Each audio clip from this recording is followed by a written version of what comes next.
James Gum, thank you very much for taking the time for this interview. You're Director SDG at the World Business Council for Sustainable Development, a global organization of CEOs with more than 200 companies as members, representing more than 19 million employees and more than 70 partners. What are the objectives of the World Business Council? So we're a business membership organization, as you say, of around 200 leading multinationals, and we bring these companies together really to try and accelerate the transition to a more sustainable future. We cover a wide variety of different industries with those companies and also a huge variety of different countries as well, so truly a global network. And what we're really united around is this vision of 9+ billion people living well in 2050, but within planetary boundaries. So trying to leverage the innovative capacity, the research and development capacity, and the leadership capacity of business to realize that vision. How did the SDGs change the way the World Business Council for Sustainable Development works? So we've been around since 1992. The first ideas for WBCSD came around that time, before the Rio Earth Summit. We're celebrating, or we just celebrated our 25th anniversary. So been around for a long time, and these concepts of sustainability have been core to what we do, obviously, for many years. And the work we've been doing has been going on a long time. But the SDGs really gave us a good opportunity to stress test what we were doing, to identify gaps in our project areas and our program areas, and to challenge our member companies further. So the SDGs have augmented what we were doing before and provided a refresh, if you like, to our strategic thinking. Generally, I think business is very engaged in this agenda. It's one of the great successes of the SDGs, is that they have really caught the imagination of a large variety of different stakeholders, including the private sector. So a survey conducted last month by Accenture and the UN Global Compact of 1,000 CEOs, 71% of those CEOs were clear that they think business has a critical role to play in realizing the SDGs. I think the challenge is around really taking that awareness and enthusiasm around the SDGs and turning it into action and implementation. So that same survey from Accenture found that only 21% of CEOs thought that they were fulfilling their current potential to make the SDGs a reality as well. Soon after the SDGs were released, businesses adopted them and integrated them into their sustainability reports. But how relevant are they really? Do they have an impact on strategies and the daily life and the daily practice of businesses? In order for business to fully fulfill its potential in contributing to the SDGs, but also to take advantage of the opportunities that exist for business, business really has to be doing two key things. One is, as you say, reporting and making transparently being clear about how it's impacting this agenda, both in a positive and a negative way through its disclosures. But the other thing is as using the SDGs as a strategic integration piece as well. So making sure that the SDGs conceptually are fed into the company's strategy teams and functions, and whether it's financial or R&D or innovation or whatever, but also to make sure that the progress that's being made on that agenda is also fed in periodically as well. It's not just enough to look at the SDGs once and say, okay, we understand what this agenda is. You have to sort of follow the progress that's being made at different levels as well. So there's a huge amount of complexity that has to be fed into the business. And I think the challenge for a lot of companies is how to do that. So structurally, first of all, whose job is it to follow all of these things? It's not a role necessarily that's existed. There are lots of teams looking at things like economic trends and market movements, etc. And a lot of that expertise, I think, could be channeled to look more at the sustainable development agenda on what's going on there, using that expertise and the frameworks that already exist to look at that information. What kind of tools and support do you offer to companies? So what we do at WBCSD really is help to translate the complexity of the SDGs and those 17 goals, 169 targets, into an agenda that's more directly actionable and operational by business. So at WBCSD, what we've done is translate the SDGs into 6 areas of transformation that we think need to happen on the road to 2030. And those are transformation of key economic systems that business drives or is heavily involved in. So how do we change the energy system to where it needs to be by 2030? How do we change the mobility system? How do we make sure that cities are produced in a way that and developed in a way that's sustainable? How do we change the food system? How do we look at how people interact with business and make sure that business is fulfilling its responsibilities to respect human rights and provide the needs and aspirations that society needs? And then how do we change the financial system as well to make sure that it's more adequately incentivizing strong and sustainable business behavior? And then in addition to that, the work I lead as Director of SDGs at WBCSD is working directly with companies to try and help them leverage the SDGs into their strategic considerations as well. And to help with that, we have a couple of tools. We developed a CEO guide to the SDGs, which came out a couple of years ago, breaking the SDGs down into a bite-sized publication which emphasizes how it's relevant to business and getting CEOs energized around it. We have a SDG Business Hub, which is an online platform which collects around 200 to 300 different tools that are available across the spectrum for businesses to help them understand the SDGs in more detail. And we've also developed a set of guidelines for the development of SDG sector roadmaps. So this explains a simple framework on how businesses from a particular industry can come together with their peers in that sector to set a common vision, a common goal on the role of their sector in realizing the SDGs. You already mentioned different functional areas of businesses, so finance, human resources, innovation. Which ones are most engaged and most advanced, and which ones still need to catch up? The entry point for a lot of companies was the existing sustainability departments. If companies have sustainability departments, hopefully these days most companies do. So they were the touch point, if you like, for this agenda. I think what we're seeing now is a lot of CEOs engaging very strongly with this agenda. So right at the top, the CEOs and the chairman, at the various engagements they have globally with, whether it's with investors or with stakeholders, with governments, events like the World Economic Forum or the UN General Assembly. There's a clear narrative around the SDGs and the role of business and the importance of realizing this agenda. So that leadership awareness of the SDGs is very strong. The challenge, I think, for a lot of companies is then to embed that knowledge throughout some of the core operating functions. Many businesses doing it very well.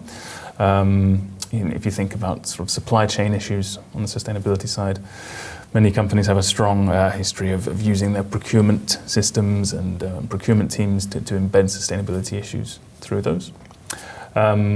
So there are examples of it happening, but I think more needs to be done to mainstream some of these issues into core business functions, particularly perhaps on the finance side and increasingly on the research and innovation side. And I think that's a key area too. So when you can plug in this agenda, the complexities and the rich detail of the SDG agenda into a research function and think about, okay, so from this development perspective, what product innovations, what service innovations, what can we produce that's sustainable and inclusive that can help to contribute to this agenda? And that opens up, I think, a whole new world of possibilities for companies if we can get the needs of society harnessed as an input into business innovation. You mentioned that we need to transform whole systems, the finance system, the food system, the mobility system.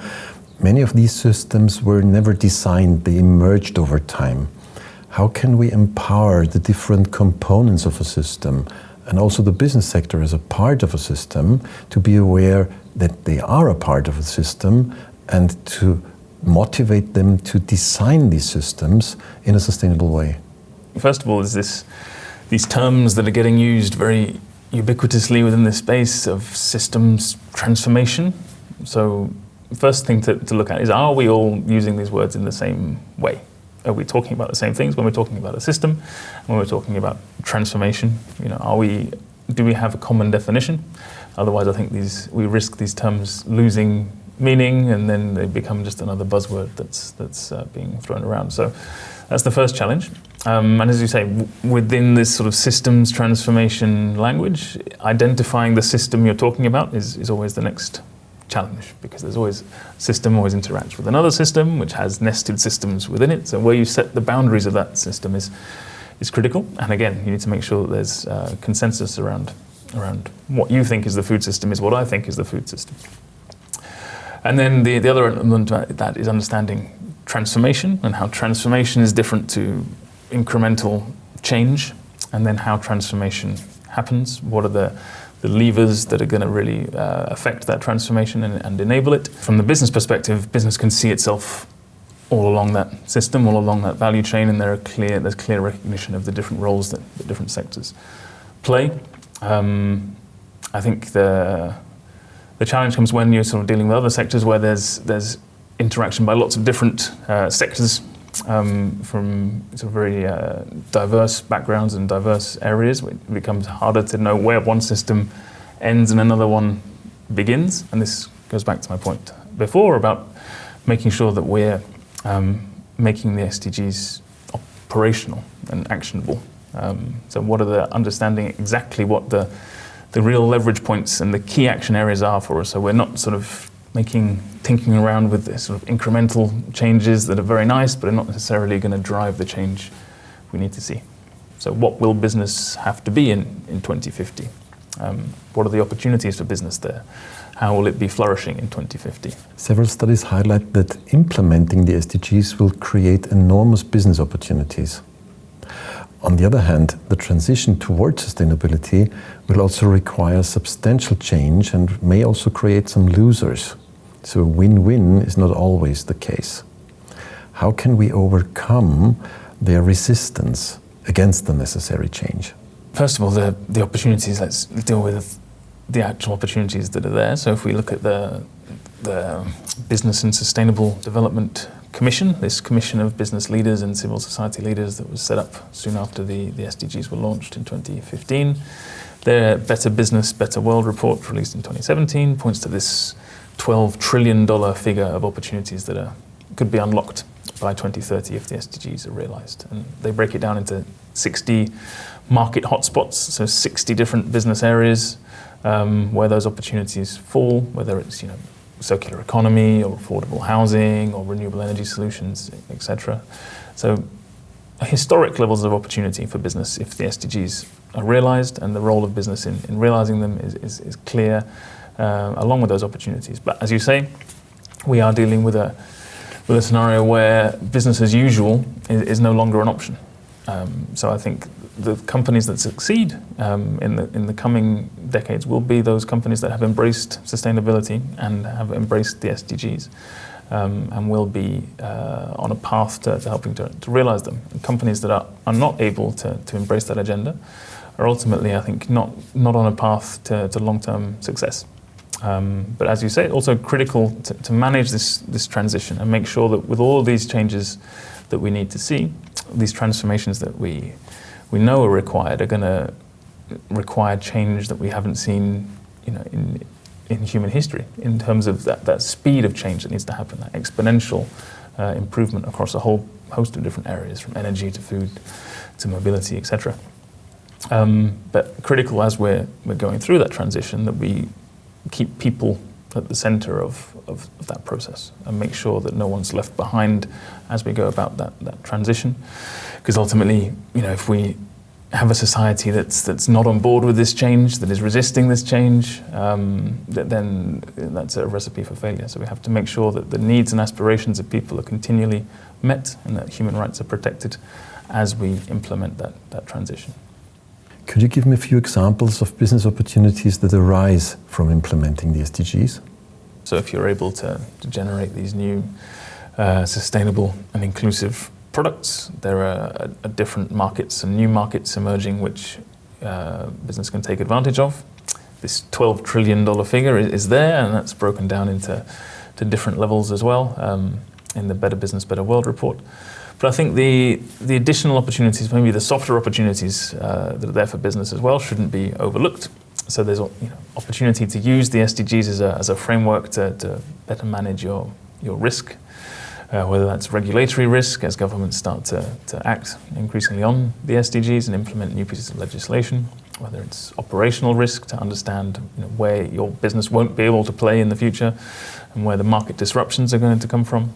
And whether it's reputational risk among your key groups of stakeholders. And so aligning yourself with the SDGs provides you an opportunity to manage those risks and ensure an enduring license to operate. I think it's the first time that business has had a framework which tells it exactly what the world's going to be focusing on for the next 10 years and the role that it needs to play in that. And I would touch on that financial point as well. So opportunities also in terms of access to capital for businesses that are able to integrate the SDGs into their strategic thinking. So increasingly we're seeing a number of investors starting to align their portfolios or a certain number of their portfolios with SDG impacts. So wanting to see SDG alignment or SDG impact from the companies that they invest in. And then also various other financial instruments starting to emerge. So things like SDG bonds starting to come into play. ESG, so environmental, social and governance linked loan facilities, where the cost of the repayment on loans is actually lower if companies can point to a certain degree of ESG achievement or performance. And then also blended finance, which is allows companies to leverage public funding to de-risk projects which have potentially had too high a risk profile in the past, to take advantage of new opportunities, particularly in emerging markets. What are the differences between the leading companies in the transition towards sustainability and the ones who are resistant to change? There are levers that very much help to change mindsets. If there are companies that aren't currently convinced of the sustainable pathway they need to go down, then there are levers to change that behavior. The financial system is definitely a key one to look at. The behavior of investors and their expectations towards businesses with regard to sustainability efforts. If we look at the recent work of the Task Force on Climate-Related Financial Disclosure and requiring businesses to disclose their strategy for coping with climate change and to assess how resilient their business model is to climate change and disclose that information to the investor community. It's still optional at this stage, but I think we're not far away from a time when that kind of disclosure is mandatory by business. So when you have these sorts of changes in perspective from the financial community and investors working to incentivize more sustainable business, I think that's a clear driver. And then obviously policy plays a strong role as well. And we're seeing the birth of policies that are starting to help with this transition. What kind of policy support do businesses need for implementing the SDGs? A direction of travel would be very well received by business. So a clear sort of government policy on the SDGs that particular government is focusing on in that particular region. And then the expectations they have of business with regard to that, I think, is very helpful in setting that level playing field and then incentivizing the right sorts of business behavior and the way the business can leverage the opportunities that are coming out.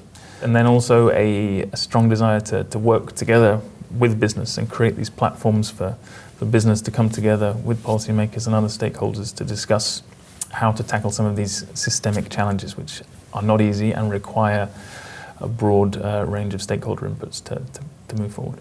The new European Commission is taking office soon. Sustainable development is high on its agenda. What are your expectations of the new European Commission?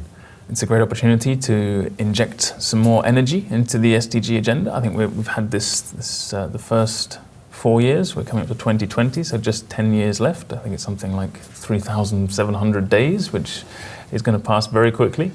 I think we've done great work in the past 4 or 5 years of building the awareness of this agenda and laying the foundations. But I think now we really need to move into what the UN calls this decade of action, the decade of delivery. So some positive and bold messaging from the EC on what we need to achieve and a clear direction of travel, and then engagement with the private sector on the role that it has to play in this, and then how it can enable the private sector and support the private sector in helping them to realize its full potential to deliver itself on this agenda would be great. We have a long list of things that we have to do. It's now just a case of doing them, and then that's the real challenge, and that's where the rubber meets the road. So really what needs to happen now is for this transformation to start happening. Thank you very much for this very interesting interview. Thank you. Pleasure.